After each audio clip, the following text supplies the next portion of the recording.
God, thanks so much for just the ability that we have to be here in this room to learn about you, God. Please help us to take this opportunity to just put aside everything that is on our minds, God, that everything else that comes after this or came before this, God, this could just be a time where we meet you, where we meet our Creator, and that we are just able to learn from whatever you have, God. Please use me to speak your truth, your words, God. If anything comes out of my mouth that is not of you, please let it not be remembered, let it not be heard by these kids today, God, that only your truth would be heard. We love you so much. Amen. So I don't know how many of you like take big family vacations, but it's kind of a rarity in my house, just because we love to do things, but like big vacations are like not as often. So this past year, we went on a cruise, and it was so incredible. I've never been on a cruise before, and this is my first cruise like ever. Shh, hey guys. And we were like planning this cruise. My parents are like trying to like figure it out, and we don't like have like a ton of money. So we were planning it, and we were figuring out who's gonna go, when we're gonna go, what dates, where are we gonna go. And my parents are like, hey, so you come to my sister and I, and they go, hey, we would love to take you guys on this cruise, and we're gonna do this as a family. It's a family cruise, but the only way we can do it is if this is your guys' birthday presents, and this is your Christmas present.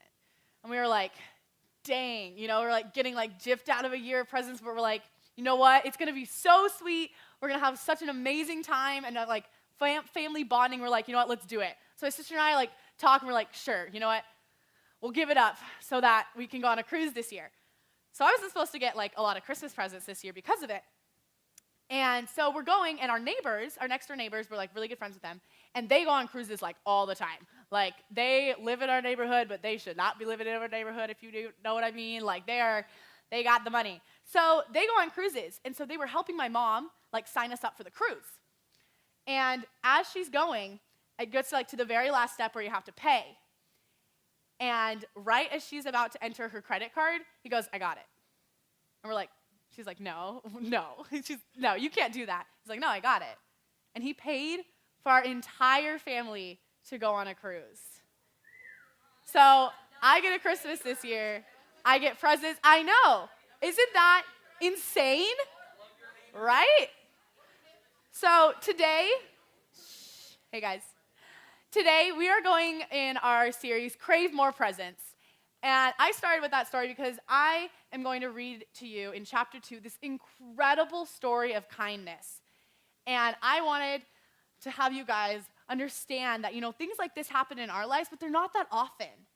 And here it's super cool to see how this works in Ruth. But in case you haven't been here, last week we started in Ruth 1, and we see a mother and her husband. They move to a foreign city, a foreign land, and she has 2 sons, and they take wives. And then really sad, her husband dies.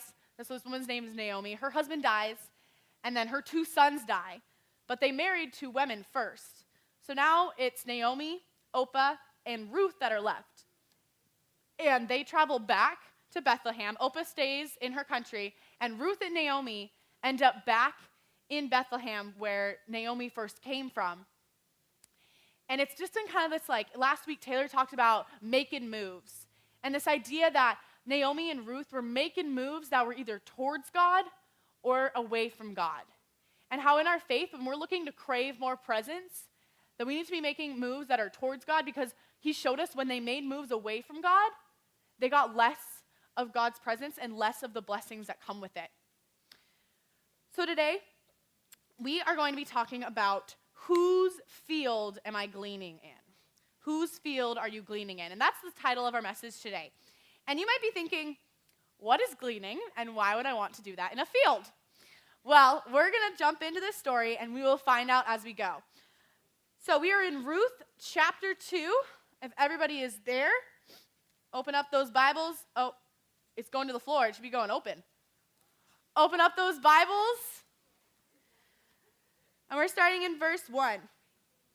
Verse 1 says, Now Naomi had a relative on her husband's side, a man of standing from the clan of Amalek, whose name was Boaz. So immediately, immediately we find out there's a dude named Boaz who's related to Naomi, and he lives where they've just come back from. So they just came back into Bethlehem, and that's where he lives, and he's related to Naomi. And then in verse 2, Ruth the Moabite said to Naomi, "Let me go into the fields and pick up the leftover grain behind anyone in whose eyes I find favor." Naomi said to her, "Go ahead, my daughter." And so she went out, entered a field, and began to glean behind the harvesters. As it turned out, she was working in the field belonging to Boaz, who is from the clan of Amalek. So immediately we see that it says Ruth the what? Moabite. So Moab is where they just came from. So this is Ruth the Moabite. And now this is very important that we notice that it gives her this title. Because let's say when I was in your guys' age, I went to Coastal Academy. Do you have any Coastals out there? I went to Coastal Academy. And what if one year I went to Guahomie instead? Like one year I transferred. Yeah? Yeah. So I walk into Guahomie and they're like, no. They're like, that's Tessa, the Coastal girl. That's kind of the same thing that's happening here. Nothing against Coastal. It's just you know. You know when they're out of place. You know when it's a foreigner. So in this, it immediately says, Ruth the foreigner. Just think of it like that. Ruth the Coastal girl said to Naomi, "Let me go into the fields and pick up the leftover grain." So this is what gleaning is. If you want to write it down on your note sheet so you can look back and be like, what is gleaning? So gleaning in general is the act of gathering bit by bit. And in a field, these men would have huge fields. And they would leave some of it for the people that were poorer to glean. So what this gleaning is, and what Ruth is doing, is she's going behind all the harvesters, and she's picking up the little oats. And she's picking up the little seeds. Does this sound like she has a lot of food or not a lot of food, if this is her food? Not a lot of food. Is she rich or poor? So immediately we find out she's a foreigner and she is poor because she's gleaning. This is how she's getting food. And we also found out that she is gleaning in the field of Boaz. And Boaz is big shot, right? And we get to see Boaz come down and have an amazing interaction with this poor chick that's picking up wheat in his field. So we're going to look at verse 8, and we're going to see how they interact. So with everybody there with me, here we go. Chapter 2, verse 8. So Boaz said to Ruth, "My daughter, listen to me. Don't go and glean in another field. Don't go away from here. Stay here with the women who work for me. Watch the field where the men are harvesting and follow along after the women. I have told the men not to lay a hand on you. Whenever you are thirsty, go and get a drink from the water jars the men have filled." At this, she bowed with her face to the ground and asked him, Why have I found such favor in your eyes that you would notice me, a foreigner?" So immediately we see Ruth is like, this is really weird. See what I picture in my head when I was reading this. So I was like, so it's kind of like Ed Sheeran, right? He's chilling, he has his mansion, and he has some orange trees out front. And there's this homeless woman who comes up and grabs an orange. And instead of being excuse me, go away, I'm Ed Sheeran, he goes, "Hey, yeah, you should stay here. You should pick some more oranges. And not only that, hey, come inside, I have some soda for you." This is what's happening right now with Ruth and Boaz. They didn't have soda back then, I know, it's sad. Okay, verse 11, ready? Here we go. Boaz replied, so this is after Ruth has been like, "Why are you even looking at me?" Boaz said, "I've been told all about what you have done for your mother-in-law since the death of your husband, how you left your father and mother and your homeland to come live with a people you did not know before. May the Lord repay you for what you've done. May you be richly rewarded by the Lord, the God of Israel, under whose wings you've come to take refuge." And now look at Ruth's response. So cool. "May I continue to find favor in your eyes, my Lord. You have put me at ease by speaking kindly to your service, though I do not even have the standing of one of your servants. So she's like, look, I know I am like, but I don't even deserve to be a servant in your house. I can't even be the janitor. She's lower than that. And he's like, I think you're doing great. Verse 14, at mealtime, Boaz said to her, come over here, have some bread and dip it in the wine vinegar. She sat down with the harvesters, and he offered her some grain. She ate all she wanted and had some left over. She got up to glean, and Boaz gave orders to his men. Let her gather among the sheaves and don't reprimand her. Even pull some stalks for her out of the bundles and leave them for her to pick up. Don't rebuke her. So Ruth gleaned in the field until evening, and she threshed the barley she had gathered, and it amounted to about an ephah. An ephah is about 30 pounds. So homegirl has been going, ooh, little oat. Ah, nice straw. 30 pounds worth. Does this sound like this is a normal day's work for a poor gleaner? No, this is crazy. Okay, verse 18.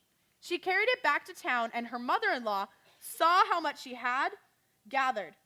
Ruth brought out and gave her what she had left over after she had eaten enough. Her mother-in-law said to her, where did you glean today? Where did you work? Blessed is the man who took notice of you. So this is an incredible story of like the humility of Ruth and the benevolence of Boaz. But there's really something here for us in our Crave More Presence series that I want to unwrap with you guys. So the first thing we need to understand before we can get into that, though, is that we only get glimpses of God's presence. And that's your first point. We only get glimpses of God's presence.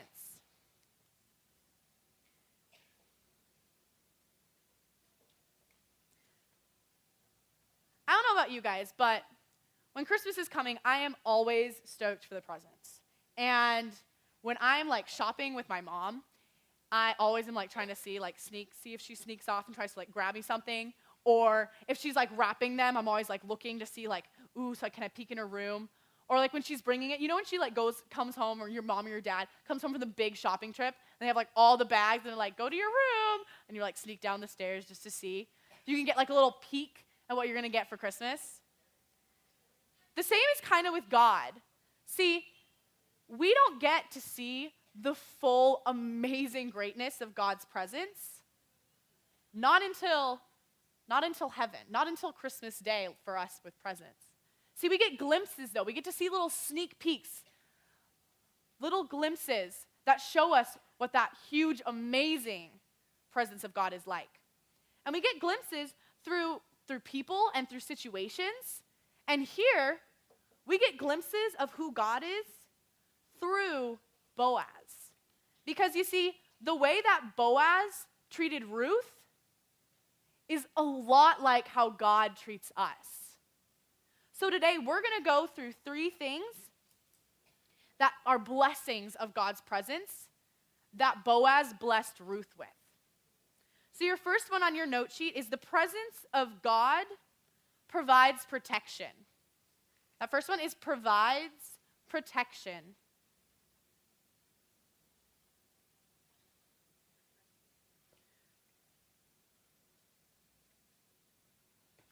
And we see this in Ruth 9.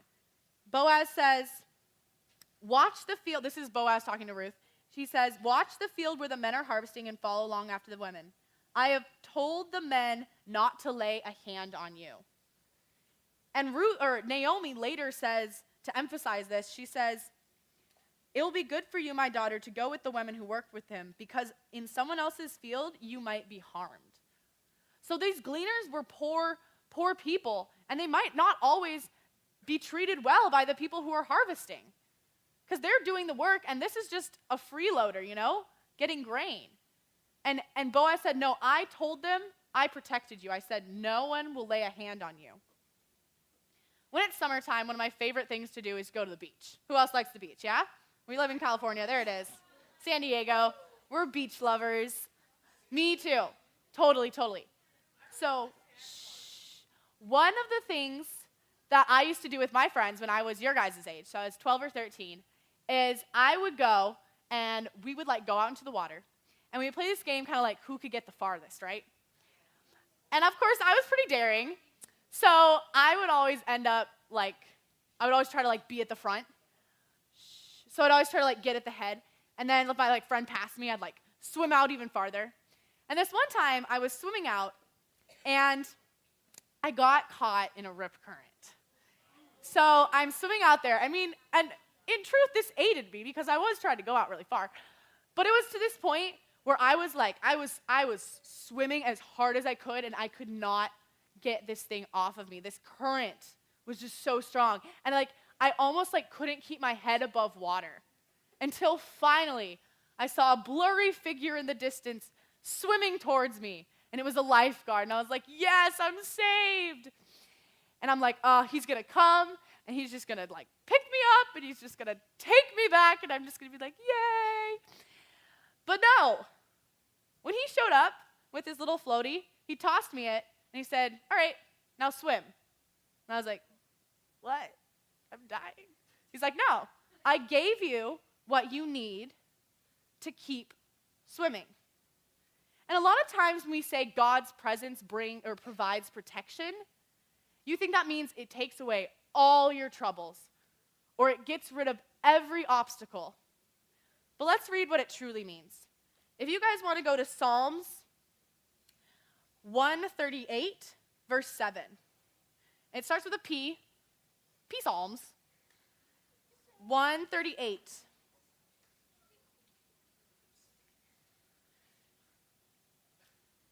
Psalms 138, and we're going to look at verse 7.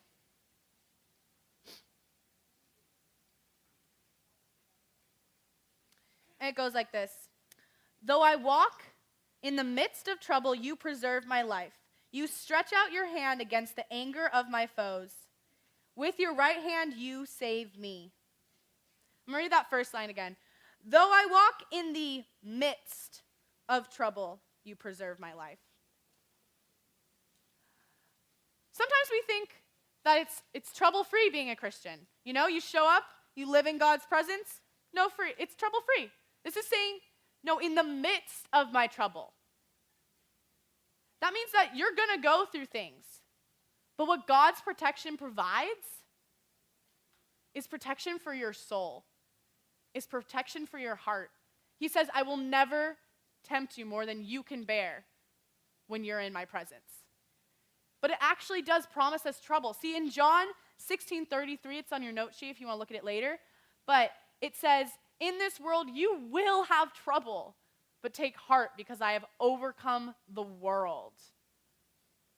So when you're in God's presence, you are provided protection.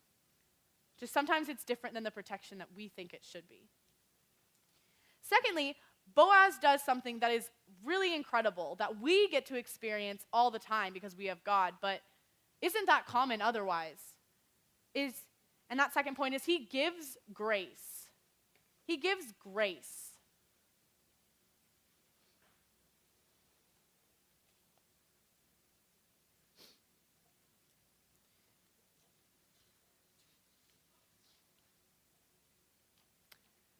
And if you want to put a dash next to that word grace, I think it's something that we talk about a lot. Talk about how God is so gracious, or how we should give grace, or how sometimes some people need extra grace. But sometimes we don't actually know what it means. So a definition that I think is really helpful is just two words, and it's undeserved favor. Undeserved favor. Or getting what you don't deserve. That's grace. Getting what you don't deserve. And see, we see this undeserved favor with Boaz and Ruth in verse 11. So if you're still in chapter 2, look with me at verse 11. It says, I have been told all about what you've done for your mother-in-law since the death of your husband, how you left your father and mother and came to the homeland, and your homeland, and came to live with a people you did not know before. May the Lord repay you for what you've done. May you be richly rewarded by the Lord, the God of Israel, under whose wings you have come to take refuge. See, Boaz knows what she's done. He knows that she was living in a place called Moab that isn't with God. They don't have much relationship with God. She probably doesn't have much relationship with God before Naomi. And he knows that. And he says, I know what you've done. I know the good. I know the bad. I know you don't deserve anything. And yet, I am going to pray that the Lord may bless you, that he can bless you through who I am. And this is the same for us. This is the exact same thing for us. In Galatians chapter 6, verse 2, it says, just kidding. Ephesians 2, verse 8, we'll get to the other one in a second. But in Ephesians 2, verse 8, it says, for it is by the grace of God you have been saved, through faith. And this is not from yourselves. It is the gift of God. So we didn't earn this either. I didn't earn that amazing gift of a cruise. I did nothing to earn that. I couldn't do anything to earn that. I will never deserve that, but it was given. In the same way, God gives you so much, though you don't deserve it. But oftentimes when we're in trouble, when we've done something bad, we don't run to God's presence, we run away. I run away all the time. I think that, oh no, I've screwed up again. I can't go to God. Oh no, I haven't made everything perfect and tidy and then been like, okay, here I am, God. But it's the opposite. He says, you will never do anything to deserve to be in my presence, but I have gifted it. This is grace. This is getting what you don't deserve. And it's amazing. And when we're in the presence of God, it's something that we get to experience. Lastly, in Ruth's story, we see that the presence of God arranges assistance. Arranges assistance.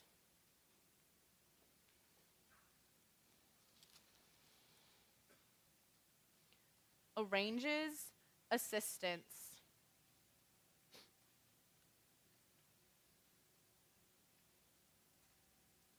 See, in verse 15, this is what Boaz says to his men. Listen to this. He says, as Ruth got up to glean, Boaz gave orders to his men. Let her gather among the sheaves and don't reprimand her. Even pull some stalks out from the bundles and leave them for her to pick up. And don't rebuke her. So if you're wondering what sheaves are, it's like when you have those big stalks of grain, sheaves are when they would tie them up and then put them together, right? Have you ever seen that, like you've seen in movies or such? So when they're tying them, what I would imagine is some pieces fall out, right? Some pretty big pieces because they're just not long enough to get in the big tie. So this is a place that has a ton of grain all around. And they're saying, hey, let her pick that up. Because I'm pretty sure they would have gone and gathered that after because it's probably a lot. But he's saying, hey, let her grab that and don't tell her no. Don't reprimand her. Don't try to discipline what she's doing. And then also, not only does he say that, but he goes, hey, by the way, accidentally just, leave some grain behind. So while you've done a ton of work to get this big thing of wheat, accidentally slip some to the ground. And this is an incredible show of how he's arranging assistance. And you know what? God does the exact same thing. Now we're in Galatians 6, verse 2. He says, carry each other's burdens. In this way, you will fulfill the law of Christ. God calls on us. He calls on his people to assist one another and carry each other's burdens, help each other out, give each other assistance. And in that way, we will fulfill what Jesus wanted us to do. There's something interesting, though. In the beginning, if you remember, Boaz said, hey, when he saw her, he said, hey, stay in my field. Stay with the women who work with me. What if she had gone, meh, I'm okay. What if she had been like, this seems like a great place, but I'm going to head to that field. Do you think any of this would have happened? Do you think in another field, she would have been given protection? She would have been given unmerited favor. She would have been given food. She would have gotten to eat with the people. Do you think that she would have been able to collect 30 pounds of grain when the dudes are just dropping it for her? Do you think that would have happened in another field? No. I don't think so. But a lot of times, we think it will. We go to God, we see his presence, we see how incredible he is, we see everything he provides, and we go, meh, I'm going to pick a different field. I'm going to go somewhere else. And that somewhere else might not have enough. There's not going to be things left behind for you. And we pick the world a lot of times. We say, the world will fulfill me. The world will have what I need. But God has already showed you that he provides everything you need. So their last point, it says, ask yourself. And your two fill in the blank is, whose field am I gleaning in? Whose field am I gleaning in?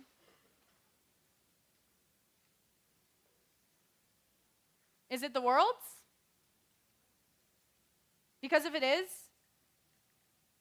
you'll probably end up hurting, in need, and empty-handed in the end.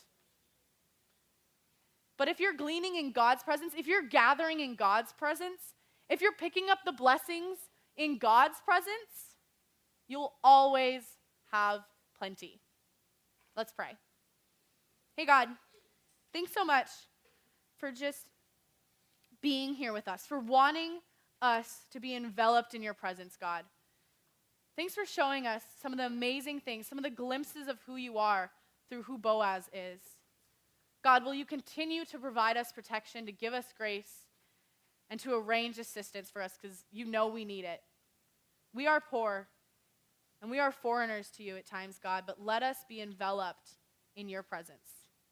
In your name we pray. Amen.